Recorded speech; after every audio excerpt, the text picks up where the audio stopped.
ಇನ್ನು ಬಾಗಲಕೋಟೆಯ Kakanur SBI bank ದರೋಡೆ ಕೇಸ್ಗೆ ಸಂಬಂಧಪಟ್ಟಂತೆ 1.5 ತಿಂಗಳ ಬಳಿಕ ಕೊನೆಗೂ ದರೋಡೆಕೋರರ ಬಂಧನ ಆಗಿದೆ.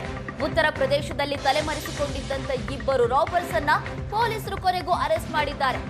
ಅಕ್ಟೋಬರ್ 3ರಂದು ಬಾಗಲಕೋಟೆಯ ಕಾಕನೂರಿನ ಎಸ್ಬಿಐ ಬ್ಯಾಂಕ್ನಲ್ಲಿ ರಾಬರಿ ನಡೆದಿತ್ತು.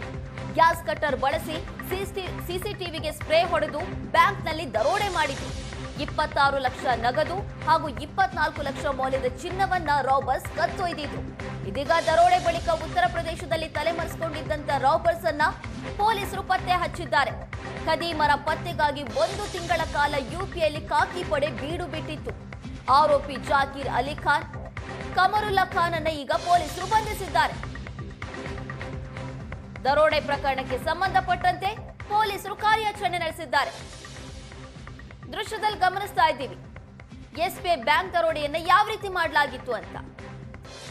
ಗ್ಯಾಸ್ ಕಟ್ಟರ್ ಅನ್ನ ಬಳಸಿ ಸಿಸಿಟಿವಿಗೆ ಸ್ಪ್ರೇ ಹೊಡೆದು ರಾಬರಿ ಮಾಡಿದ್ರು. ಅದಾದ ಬಳಿಕ ಉತ್ತರ ಪ್ರದೇಶಕ್ಕೆ ಹೋಗಿ ತಲೆಮರೆಸಿಕೊಂಡಿದ್ರು. ಖದೀಮರು ಉತ್ತರ ಪ್ರದೇಶಕ್ಕೆ ಪರಾರಿ ಆಗ್ತಾ ಇದ್ದಂತೆ 1 ತಿಂಗಳ ಕಾಲ ಉತ್ತರ ಪ್ರದೇಶದಲ್ಲಿ ಬೀಡು ಬಿಟ್ಟಿದ್ದ ಖಾಕಿ ಪಡೆ ಕೊನೆಗೂ ಕೂಡ ಆರೋಪಿಗಳನ್ನ ಬಂಧಿಸಿದ್ದಾರೆ. ಇಬ್ಬರು ರಾಬರ್ಸ್ ಅನ್ನ ಅರೆಸ್ಟ್ ಮಾಡಿಕೊಂಡು ಕರ್ನಾಟಕಕ್ಕೆ ಕರೆ ತಂದಿದ್ದಾರೆ.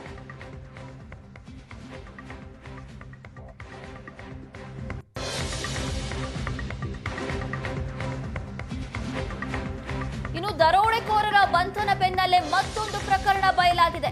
2019ರಲ್ಲೂ ಬಾಗಲಕೋಟೆಯಲ್ಲಿ ಬ್ಯಾಂಕ್ ದರೋಡೆ ಮಾಡಿದ್ರು ಈ ರಾಬರ್ಸ್. ವೀರಪುಲಕೇಶಿ ಬ್ಯಾಂಕ್ನಲ್ಲಿ ಕಳ್ಳತನ ಮಾಡಿದ್ರು ದರೋಡೆಕೋರರು. ಜಾಕೀರ್ ಕಮರುಲ್ಲಾ ಖಾನ್ ನಿಂದ ವೀರಪುಲಕೇಶಿ ಬ್ಯಾಂಕ್ನಲ್ಲೂ ಕೂಡ ದರೋಡೆ ನಡೆದಿತ್ತು. 2 ಬ್ಯಾಂಕ್ ದರೋಡೆ ಸಂಬಂಧ ಪೊಲೀಸರಿಂದ ಈಗ ವಿಚಾರಣೆ ನಡೀತಾ ಇದೆ.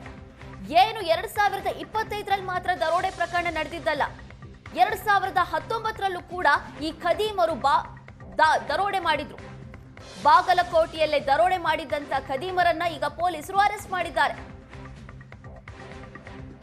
2025ರ ಪ್ರಕರಣವನ್ನ ಭೇದಿಸುವ ಸಂದರ್ಭದಲ್ಲಿ 2019ರ ಪ್ರಕರಣ ಕೂಡ ಬಯಲಿಗೆ ಬಂದಿದೆ.